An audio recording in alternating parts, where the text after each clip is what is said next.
एक दिन की बात है। आरोही सुबह पार्क में टहलते हुए जा रही थी। तभी उसे एक रोती हुई बच्ची मिली। आरोही ने उससे रोने का कारण पूछा तो लड़की ने बताया कि वह जिस गुड़िया से खेल रही थी वह उसी पार्क में कहीं खो गई है।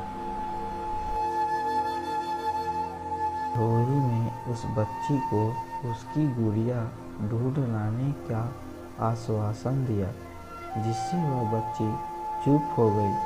आरोही ने गुड़िया की तरफ से एक काल्पनिक पत्र उस बच्ची को लिखी और जब वह बच्ची पार्क में गुड़िया पाने की आशा में आई तो आरोही ने वह पत्र उस बच्ची को पढ़कर सुनाया।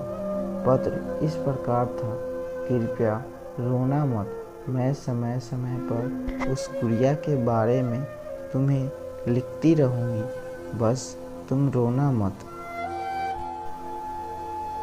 अब आरोही रोज उस खोई हुई गुड़िया की तरफ से काल्पनिक पत्र लिखने लगी और लगभग रोज ही उस बच्ची को पढ़कर सुनाती, जो कि यात्रा का काल्पनिक वर्णन हुआ करता था। आरोही ने इस काल्पनिक लेकिन रोचक वर्णन ने उस बच्ची को रोने नहीं दिया। वह खुशी खुशी अपनी गुड़िया की धूमककड़ी के किस्से सुनाने लगी। अब वह खुश रहने लगी।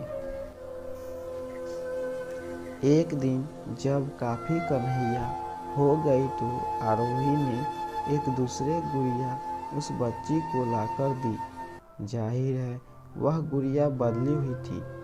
उस बच्ची को अपनी खोई हुई पुरानी गुड़िया जैसे नई लगी तो वह आरोही की ओर देखने लगी। आरोही अनजान बनते हुए गुड़िया में चिपकी एक चीट को निकालकर पढ़ने लगी। उसमें लिखा हुआ था, यह मैं ही हूँ, तुम्हारी वाली गुड़िया जो पार्क में खो गई थी।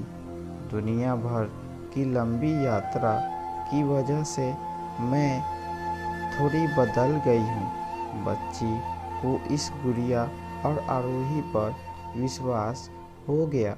वह गुड़िया लेकर घर चली गई।